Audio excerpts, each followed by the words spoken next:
జగన్మోహన్ రెడ్డి గారు ఆంధ్రప్రదేశ్ ప్రజలు అమాయకులు, తెలివి లేదనుకుని ఇంకా అదే భ్రమలో బతుకుతున్నారు. ఎందుకంటే ఆయన నిరంతరం డ్రామాలు ఆడుతూ ఉంటారు.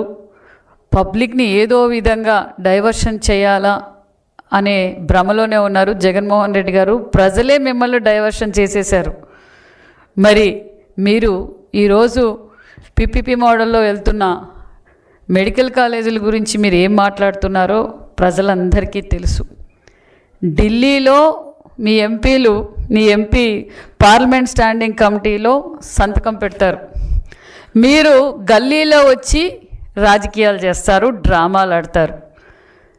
జగన్మోహన్ రెడ్డి గారు ఇతర రాష్ట్రాల్లో కూడా పీపీపీ మోడల్లో ఏ విధంగా అభివృద్ధి జరుగుతున్నాయో ప్రజలందరికీ క్లారిటీ వచ్చింది. మరి ఈరోజు మీరు కోటి సంతకాలది కూడా పెద్ద డ్రామా. మీరు కోడికత్తి డ్రామా ఆడడం తెలుసు, గులకరాయి డ్రామా ఆడిండే తెలుసు.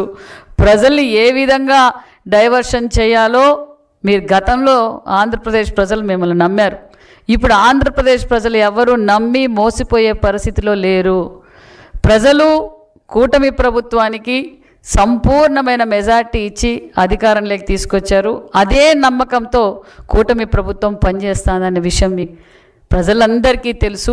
మరి మీరు ఈ మెడికల్ కాలేజ్ విషయంలో మీరు ఏం చేశారో, నేను 17 మెడికల్ కాలేజీలు తీసుకొచ్చా, నేను 17 మెడికల్ కాలేజీలు తీసుకొచ్చానన్నారు.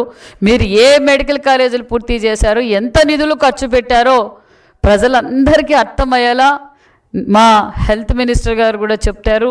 మరి మీరు ఖర్చు పెట్టింది 1550 కోట్లు ఖర్చు పెట్టారు. అది కూడా కేంద్ర నిధులు ఖర్చు పెట్టారా తప్ప మీరు రాష్ట్రం తరఫున ఖర్చు పెట్టింది ఏమీ లేదు. మరి నిరుపేదలైన ప్రజలకు వైద్య విద్య అందజేయాలి, మరి వైద్యం అందజేయాలని గొప్ప లక్ష్యంతో ఈరోజు పీపీపీ మోడల్లోకి వెళ్ళి ప్రజలకు అందజేయాలని గొప్ప సంకల్పంతో మేము ముందుకు తీసుకెళ్తున్నాం. దీనికి మరి నరేంద్ర మోడీ గారు తప్పు చేసినట్లా, మరి ఈ మన చంద్రబాబు నాయుడు గారు తప్పు చేసినట్లా, మరి అందరం కలిసి పీపీపీ మోడల్లో ప్రజలందరికీ ఉపయోగపడాలని ఒక మంచి నిర్ణయం తీసుకుంటే మీరు దీని మీద కూడా రాజకీయం చేసి డ్రామా చేయాలని చూస్తున్నారు. మేము క్లారిటీగా చెప్తున్నాం, మెడికల్ కాలేజీలు పీపీపీ మోడల్లో పూర్తి చేస్తాం. ప్రజలకు నాణ్యతమైన వైద్యాన్ని అందజేస్తున్నాం. మీలాగా మేము పరిపాలనని గాలి కొదిలేయలేదు జగన్మోహన్ రెడ్డి గారు.